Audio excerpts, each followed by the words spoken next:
Yang berhormat Tuan Muhammad Hasbi Muda.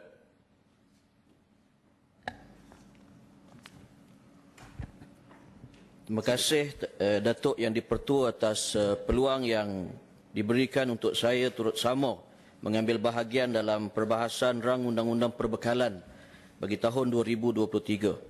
Bismillahirrahmanirrahim. Alhamdulillahirabbil alamin. Wassalatu wassalamu ala asyrafil anbiya'i wal mursalin wa ala alihi washabbihi ajma'in. Assalamualaikum warahmatullahi wabarakatuh dan salam sejahtera. Terlebih dahulu saya ingin merakamkan ucapan tahniah kepada Yang Amat Berhormat Perdana Menteri kerana telah berjaya membentangkan sebuah belanjawan yang benar-benar menyantuni segenap lapisan masyarakat serta memberikan solusi yang tuntas dan menyeluruh sebagai penawar kepada permasalahan yang berlaku pada hari ini.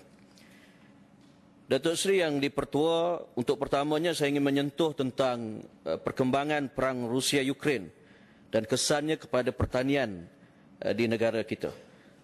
Perang Rusia-Ukraine telah memasuki tahun yang kedua dan tidak ada sebarang petunjuk bahawa ianya akan berakhir pada masa yang terdekat. Terbaru, Mahkamah Jenayah Antarabangsa telah mengeluarkan waran tangkap kepada Presiden Rusia mendakwa pengusiran kanak-kanak Ukraine oleh Moskow sebagai jenayah perang.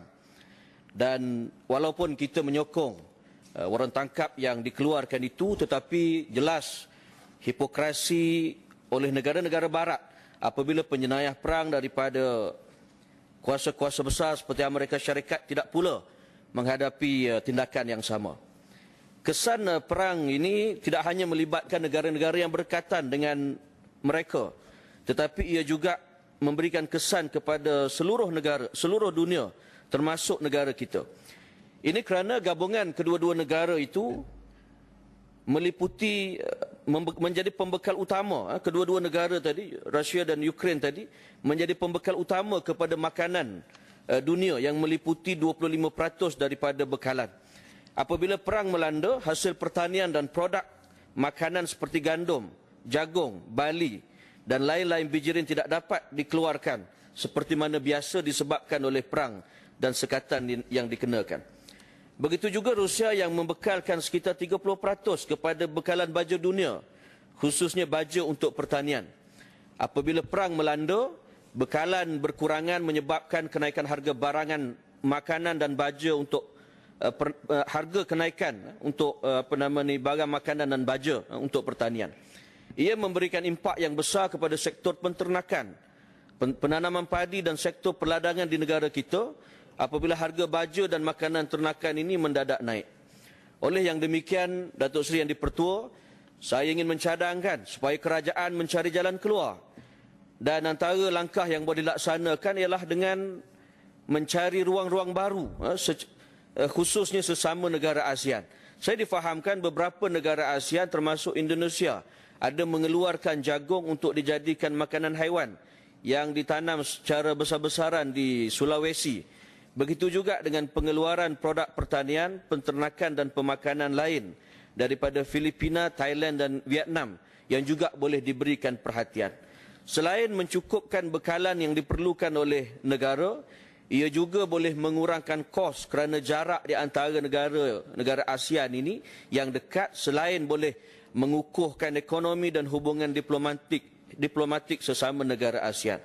Yang keduanya, usaha mengukuhkan kerjasama ASEAN ini perlu dipertingkatkan kerana rantau ini ialah rantau yang mempunyai populasi terbesar di dunia, iaitu sekitar 700 juta penduduk.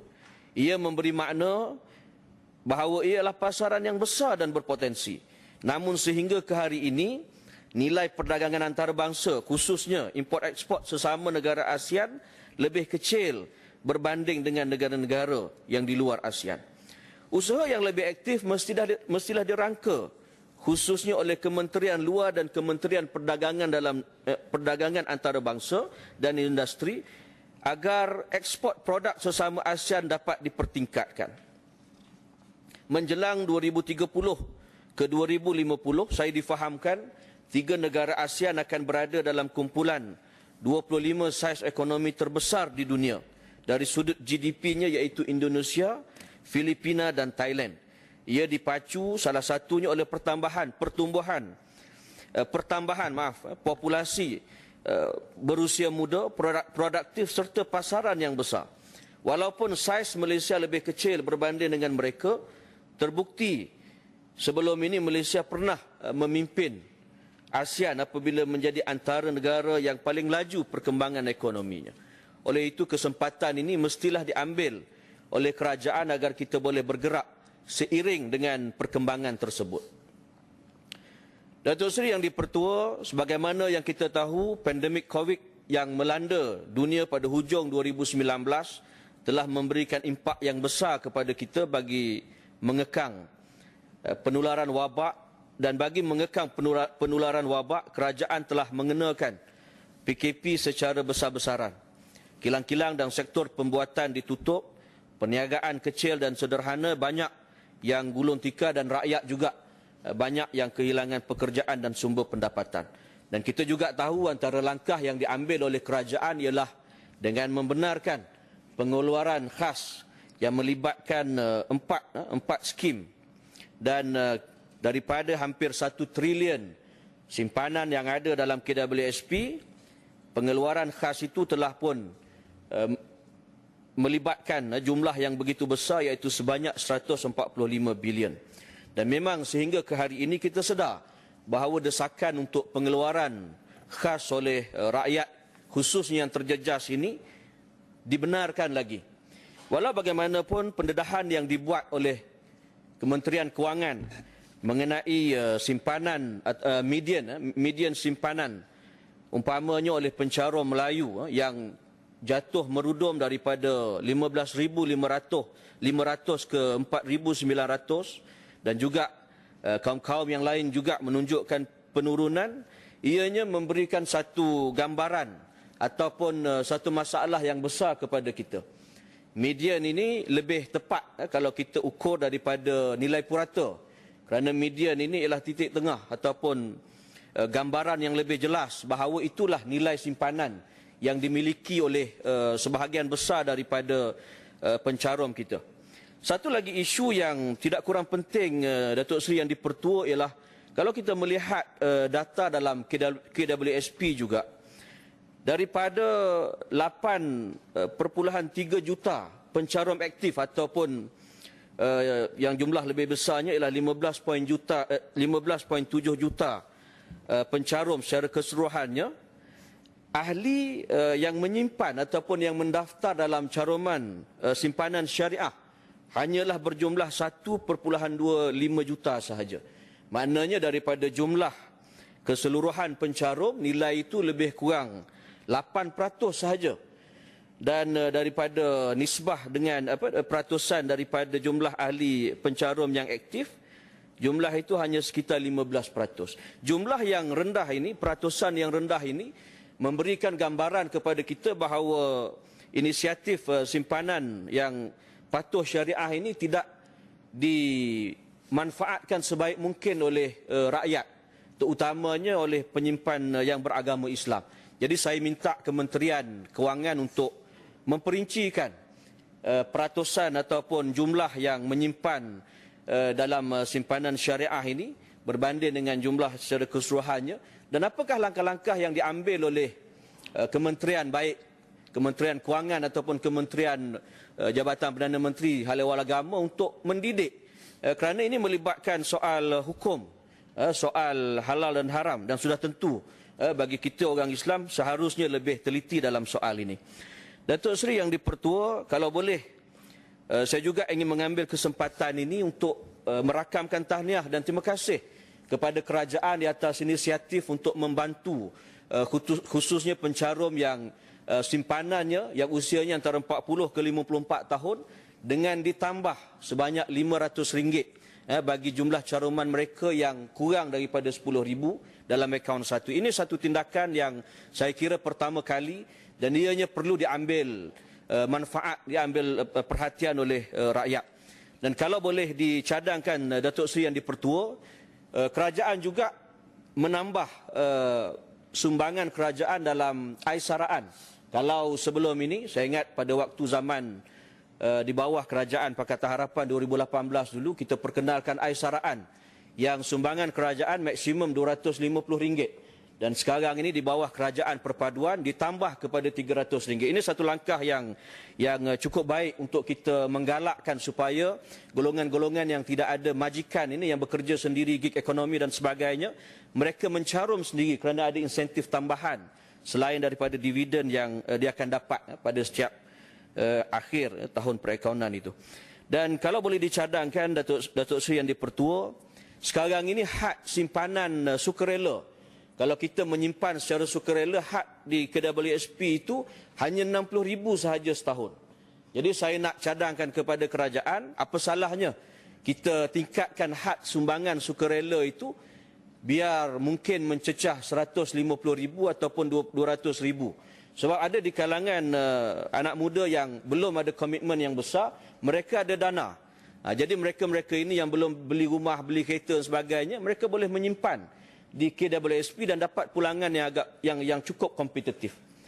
Datuk Seri Yang di-Pertua, bercakap tentang simpanan ini juga, saya juga ingin menyentuh tentang langkah yang diambil oleh kerajaan. Saya ingin merakamkan juga ucapan terima kasih kerana kerajaan mengekalkan inisiatif yang bagi saya bijaksana di bawah kepimpinan Perdana Menteri sebelum ini, iaitu Datuk Seri Ismail Sabri, yang meningkatkan had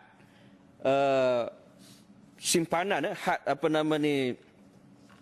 pelaburan dalam ASB. Kalau sebelum ini kita simpan ASB ini, maksimum dia permulaan itu 200,000. Tapi sekarang ini di bawah kedua-dua Perdana Menteri kita dinaikkan kepada RM300,000. Cuma saya nak tanya Kementerian Kewangan, bilakah ianya akan mula dikuatkuasakan?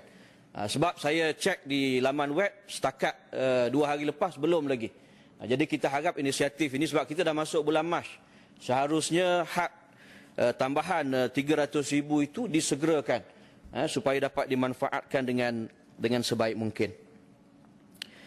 Kemudian yang seterusnya, selain daripada hal simpanan dan juga soal jaringan sosial untuk kebajikan rakyat kita pada usia persaraan ini, juga harus kita jelaskan kepada rakyat bahawa walaupun kerajaan belum meluluskan pengeluaran khas ini, tetapi sebenarnya rakyat kita memang dibenarkan untuk mengeluarkan simpanan ataupun duit KWSP mereka walaupun mereka belum mencecah usia 55 tahun.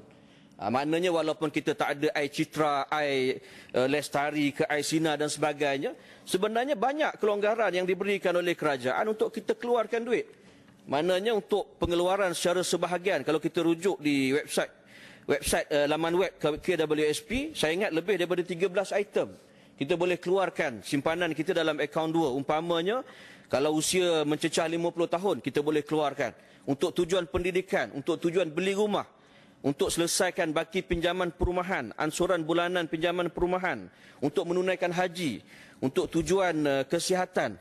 Jadi perkara-perkara ini saya ingat ramai di kalangan rakyat yang tak sedar perkara ini. Jadi mereka banyak menghentam kerajaan seolah-olah duit yang mereka ada dalam KWSP itu tak dapat dikeluarkan sehingga umur 55 tahun. Jadi saya harap kita ada banyak jabatan kita ada Kementerian Komunikasi, kita juga ada JKOM, jelaskan perkara ini kepada rakyat supaya inisiatif-inisiatif yang diumumkan oleh Menteri Kewangan ataupun Perdana Menteri tempoh hari dapat disedari oleh mereka.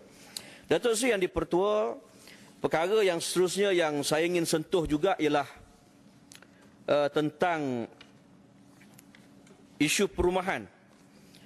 Isu perumahan dalam perbahasan Titah Diraja juga saya ada menyentuh sikit sebanyak tentang skim yang kita tahu, skim Rumah Pertamaku yang dihentikan, yang akan berakhir pada 1 April 2023, dan sekarang ini kerajaan memfokuskan kepada skim jaminan perumahan kredit yang sebenarnya kalau kita teliti dan kita kaji secara terperinci, skim yang ada sekarang ini, SJKP ini juga tidak kurang bagus berbanding dengan SRP. Dengan nilai jaminan yang dinaikkan daripada 2 bilion kepada 5 bilion, memberikan manfaat sekitar 20,000 di kalangan khususnya anak muda, dan kelebihan skim SJKP ini Datuk Seri yang dipertua ialah anak muda boleh beli rumah walaupun tak ada payslip, tak ada slip gaji. Berbeza dengan skim SRP Rumah Pertamaku yang memerlukan kepada slip gaji. Jadi saya ingat inisiatif sebegini seharusnya di jabatan ataupun kementerian yang berkenaan war-warkan kepada rakyat, khususnya orang muda. Ramai yang tak tahu. 2 hari lepas saya ke SPM, Selamat Pagi Malaysia di RTM, mereka juga seolah-olah baru dengar benda ini, sedangkan skim ini telah pun wujud 4 tahun yang lepas. Cuma tindakan kerajaan perpaduan di bawah Malaysia Madani ini ialah memperkasakan. Jadi saya juga nak ambil kesempatan ini untuk nak bertanya kepada Kementerian Kewangan sebagai kementerian yang menguruskan skim ini, adakah kementerian ada usaha untuk memperkasa skim yang dibuat ini supaya dapat kualitinya itu, maknanya kelebihan-kelebihan yang ada dalam skim yang terdahulu itu dapat diserapkan dalam skim SJKP ini, menjadikan skim yang benar-benar tuntas dan benar-benar komprehensif untuk membantu anak muda khususnya dalam memiliki rumah pertama mereka. Kemudian dalam soal perumahan juga saya mengesani ataupun mendapati bahawa kerajaan telah meningkatkan perbelanjaan pembangunan dengan tambahan 20 juta ringgit bagi tujuan memulihkan projek perumahan terbengkalai. Ini satu pengumuman yang ditunggu-tunggu khususnya oleh pembeli rumah yang ambil masa 2-3 tahun, ada yang lebih mencecah 10 tahun. Bayar bulanan bank dibuat tetapi rumah tak siap-siap. Jadi kita ucap terima kasih kepada kerajaan kerana meningkatkan daripada peruntukan asal 4.9 juta ringgit kepada 24.9 juta dengan mencatatkan peningkatan sebanyak 400% daripada peruntukan yang asal. Dalam kita berterima kasih kepada kerajaan atas inisiatif dan keseriusan untuk memulihkan projek perumahan terbengkalai, saya ingin mencadangkan kepada kerajaan untuk menumpukan kaedah perbelanjaan daripada peruntukan tadi bagi memulihkan projek perumahan terbengkalai dengan menumpukan kepada perumahan rumah-rumah kos rendah dan sederhana supaya manfaatnya dapat dirasai khususnya bagi golongan anak muda yang berpendapatan rendah, selain turut mengadakan kerjasama erat dengan kerajaan negeri bagi mengenal pasti projek terbengkalai yang wajar diberikan keutamaan. Datuk Seri yang dipertua, dalam pembentangan bajet juga saya melihat Yang Amat Berhormat Perdana Menteri mengambil masa untuk menjelaskan tuduhan-tuduhan dan kecaman-kecaman yang saya kira bukanlah daripada fakta yang sahih. Banyak tuduhan-tuduhan yang dibuat kepada kerajaan yang sebenarnya tidak, kadang-kadang tuduhan itu tidak masuk akal ataupun tuduhan-tuduhan itu tidak mencerminkan situasi yang sebenar yang berlaku di luar sana. Ada saya mendengar daripada rakan ahli Dewan Negara yang menyebut tentang inflasi Mac yang mencanak naik. Sedangkan dari segi faktanya kalau kita nak merujuk kepada inflasi, kita tak boleh dengar di kedai-kedai kopi, tak boleh dengar daripada setengah orang. Inflasi ini kita harus merujuk kepada indeks yang dipaparkan oleh Jabatan Perangkaan Negara, iaitu indeks harga pengguna. Dan dalam indeks harga pengguna yang terakhir yang dipaparkan ialah untuk bulan Februari. Maknanya setiap minggu terakhir satu bulan dia akan keluarkan indeks harga pengguna bagi bulan sebelumnya. Jadi kalau disebut Mac inflasi meningkat, saya peliklah macam mana kita boleh bagi tahu inflasi meningkat sedangkan indeks IHP yang sepatutnya dikeluarkan oleh DOZEM tadi, Jabatan Perangkaan Negara, itu belum dikeluarkan. Jadi saya ingat kita sebagai ahli Dewan Negara ini dalam membawa fakta, membawa hujah-hujah haruslah disandarkan kepada fakta-fakta yang tepat, bukan daripada kita ambil situ sikit sini sikit dan memberikan persepsi yang buruk kepada kerajaan.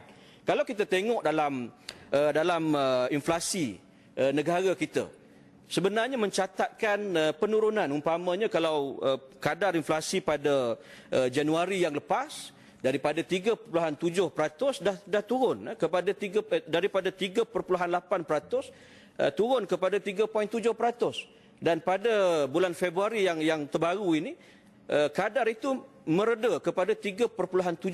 Maknanya tak ada gambaran bahawa naik mencanak tak sebagaimana tahun yang sudah. Saya ambil serius soal kenaikan harga barang ini, Datuk Seri Yang di-Pertua, sebab saya didakwa di mahkamah dalam isu ini kerana membangkitkan isu harga barang ini, berhimpun di dalam himpunan dalam isu ini, kerana memang pada waktu kita bercakap dulu, kenaikan itu begitu jelas mencanak.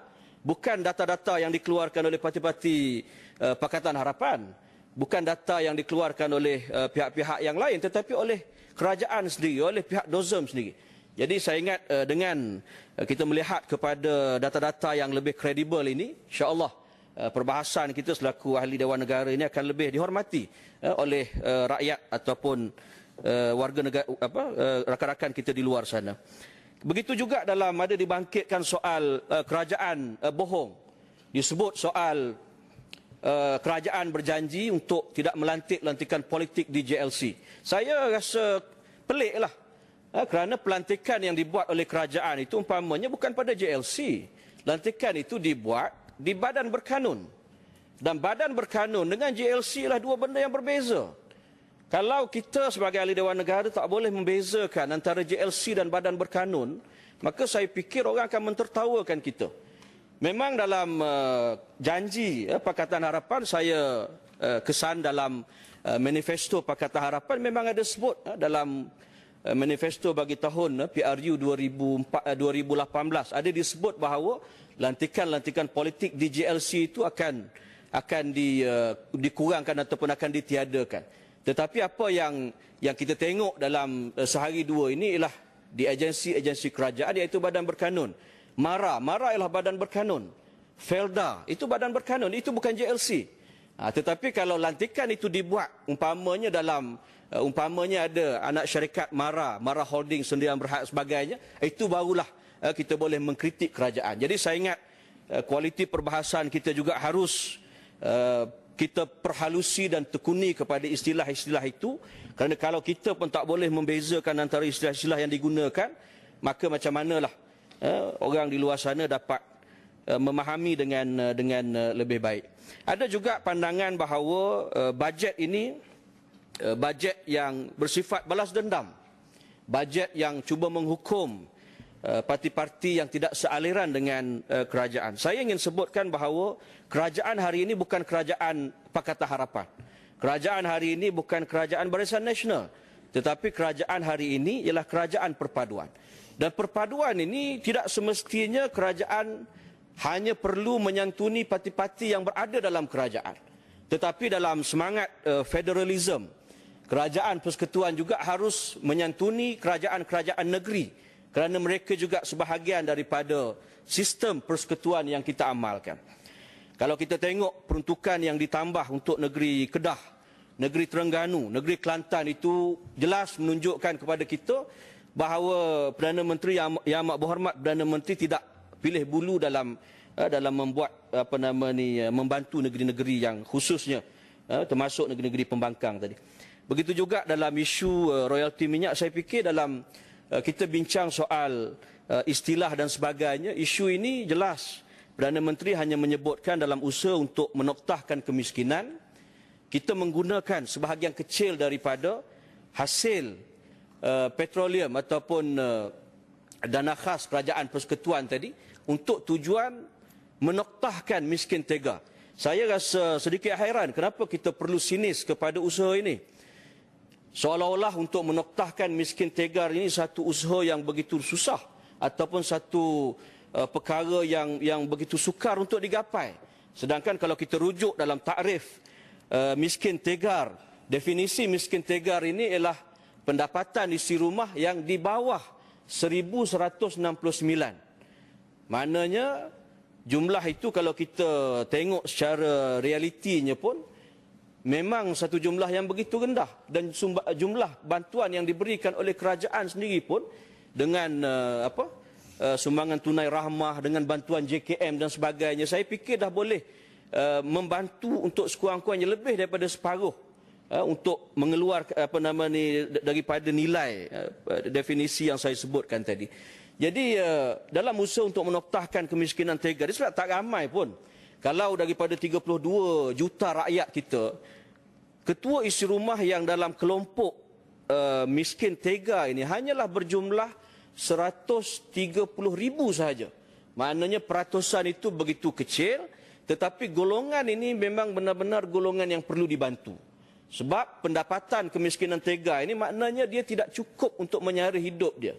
Jadi kalau kita bersifat sinis, menyindir seolah-olah ini satu benda yang tak boleh dibuat, ada juga pandangan kata, oh kita nak seolah-olah tak ada lagi asnaf yang ke-8. Ini saya fikir satu pemahaman yang salah. Kerana dalam sirah, dalam sejarah Khalifah Umar Abdul Aziz sendiri pun disebut pada waktu itu tidak ada rakyat yang layak untuk menerima cukai dalam kategori asnaf miskin fakir ini, kerana agihan itu dibuat dengan begitu berkesan. Jadi kalau kita boleh dengan usaha untuk menoktahkan kemiskinan ini dengan peruntukan yang ada, dan tambah pula kalau negeri-negeri yang ada hasil petroleum ini, sebenarnya bagi saya sangat tak munasabah, sangat pelik dan sangat mustahil. Mencelah sikit, Yang Berhormat. Sila. Saya rasa Yang Berhormat mengungkitkan apa yang saya sebut tadi. Saya ulang beberapa kali bahawa kita melihatnya secara positif. Artinya kita menanti. Kalau dilihat maksudnya 130,000 itu dalam konteks asnaf yang paling tegar ialah fakir. Dan saya fikir tidak ada sinis di situ menyebut bahawa kita positif menanti perkara itu. Terima kasih. Terima kasih Yang Berhormat Haji Hussein. Sebab saya sebenarnya tak merujuk kepada ucapan Yang Berhormat. Saya merujuk kepada ucapan rakan kita yang lain yang menyebut yang melihat seolah-olah itu satu yang mustahil. Memang saya sedar ucapan Yang Berhormat tadi memang memberikan satu keyakinan bahawa harapan itu perlu diberikan kepada kepimpinan negara. Apapun, terima kasih Yang Berhormat. Berbalik kepada perkara yang tadi. Mohon mencelah. Ya, sila. Terima kasih Yang Berhormat. Terima kasih Datuk Seri Yang Tua. Apabila kita sebut tentang kemiskinan dan juga asnaf, ya, saya terlintas tentang wang zakat yang dikutip di negeri. Apakah tidak boleh kita gunakan tu untuk mengurangkan lagi tahap kemiskinan sebilangan yang kita hadapi sekarang? Terima kasih. Terima kasih Yang Berhormat. Memang sekarang ini pun memang wang zakat itu dimanfaatkan. Cuma kita oleh kerana institusi zakat itu di bawah kerajaan negeri, mungkin oleh kerana itu kita tak adalah data-data yang boleh menunjukkan usaha ataupun jumlah asnaf yang berjaya dikurangkan. Walau bagaimanapun usaha untuk menoktahkan kemiskinan ini tidak boleh dilihat sebagai usaha kerajaan persekutuan semata-mata. Ini saya fikir perlu untuk kita jelas. Kerana rakyat yang dalam kelompok miskin tega ini juga rakyat negeri. Dan negeri juga punya tanggungjawab. Sebab itu dalam soal agihan wang duit petroleum tadi, sebenarnya tidak ada isu bahawa duit itu akan disalurkan melalui parti politik yang berlainan dan sebagainya, kerana pengumuman yang dibuat oleh Perdana Menteri jelas. Prosesnya sebagaimana sebelum ini, cuma diambil sebahagian untuk menyelesaikan isu masalah kemiskinan tega. Jadi saya ingat kita tak bolehlah berterusan mempolitikkan perkara ini. Cuma saya juga ingin sentuh mungkin dalam pengagihan umpamanya negeri Kelantan, Terengganu, walaupun selepas ini kerajaan persekutuan akan menyalurkan peruntukan itu kepada kerajaan negeri, kepada SUK, perbendaharaan negeri, janganlah dilupakan ataupun dianaktirikan jabatan-jabatan kerajaan persekutuan. Kerana saya tengok ataupun saya dapat sedikit rungutan lah daripada rakan-rakan kita daripada jabatan bawah persekutuan ini, mereka mengeluh kenapa peruntukan itu tak dapat pada mereka, umpamanya sekolah-sekolah kebangsaan. Kita harap bila disalurkan semula nanti, peruntukan itu mesti juga kita berikan, kerana jabatan-jabatan persekutuan ini mereka juga memberikan khidmat kepada rakyat dalam negeri kita. Jadi kalau kita, bukanlah saya kata langsung tak beri, umpamanya Terengganu saya jelas ada peruntukan untuk agensi persekutuan, farma dan sebagainya. Tetapi kalau boleh kita minta supaya duit yang ada ini kita beri banyak sikitlah, kita beri balik kepada institusi sekolah supaya mereka boleh melaksanakan program-program untuk anak-anak kita. Dan yang terakhirnya, Datuk Seri Yang di-Pertua, semangat kerajaan perpaduan ini sudah tentulah perlu dibuktikan oleh kita semua, oleh Perdana Menteri, oleh menteri-menteri besar, ketua menteri dan sebagainya, supaya apa juga dasar yang diumumkan ini dapat dilaksanakan dengan baik. Saya rasa simpati dengan yang disebut oleh sahabat saya tadi daripada Kedah, menyebut tentang menteri besar dihalang. Kita minta supaya kementerian yang berkaitan jelaskan adakah benar dihalang ataupun tak dijemput ataupun apa sebenarnya. Sebab ini satu benda yang mungkin tak boleh dibiarkan. Saya ingat benda ni dah 2-3 hari dibangkitkan. Sepatutnya dah ada jawapan daripada kerajaan. Dan pada masa yang sama, Datuk Seri Yang di-Pertua, sebagaimana kita bermuamalat kita dengan sesiapa pun, dia mesti ada memberi dan menerima. Kalau kita nak harapkan kita dihormati, kita juga harus menghormati. Sebagaimana ketua-ketua kerajaan negeri di negeri-negeri ini juga harus menunjukkan contoh yang baik. Kalau ketua kerajaan negeri saban waktu menghentam, kadang-kadang ini memberikan contoh yang tak baiklah. Mungkin dalam program parti tak mengapa, tapi kalau banyak sangat, dia menimbulkan rasa tak senang lah untuk program-program dijemput bersama sebagainya. Walau bagaimanapun kita harap pemimpin-pemimpin kita di peringkat persekutuan ini menunjukkan contoh. Di peringkat negeri menunjukkan contoh. Kalau kita katakan kita nak kepada perpaduan, sebenarnya perpaduan antara pemimpin-pemimpin utama ini lebih penting, lebih besar. Dan kita tengok juga macam mana kerajaan sekarang ini terbentuk. Tak terfikir mungkin oleh rakyat kita bagaimana dua buah parti besar boleh bersama. Tetapi oleh kerana political will, keazaman politik yang ada pada kepimpinan utama parti menyebabkan ianya boleh berlaku dengan lebih mudah. Jadi sekarang ini negeri-negeri yang dikuasai oleh parti pengimbang, menggantikan istilah parti pembangkang, saya fikir pimpinan-pimpinan kedua-dua pihak tunjukkan contoh. Kerana contoh-contoh yang baik ini akan diteladani oleh rakyat kita, oleh generasi muda. Dan kita ni sebenarnya tak besar pun. Negeri Malaysia ini bukanlah negara yang besar. Negara kita, rakyat pun taklah seramai negara Indonesia. Kalau Presiden Indonesia boleh bersatu, boleh melantik musuh menjadi Menteri Pertahanan, Prabowo dan sebagainya, menyertai kabinet dan memperkuatkan Indonesia itu, apa salahnya sekiranya huluran tangan perpaduan itu dapat dibuat supaya kita boleh fokus kepada pembangunan negara dan negeri kita. Jadi saya ingat itu sahaja dalam perbahasan pada kali ini. Tuan Datuk Seri Yang di-Pertua, saya mohon menyokong rang undang-undang perbekalan bagi tahun 2023. Sekian, Assalamualaikum warahmatullahi. Terima kasih kepada Yang Berhormat Tuan Muhammad Hasbi Muda di atas perbahasan yang telah diberikan.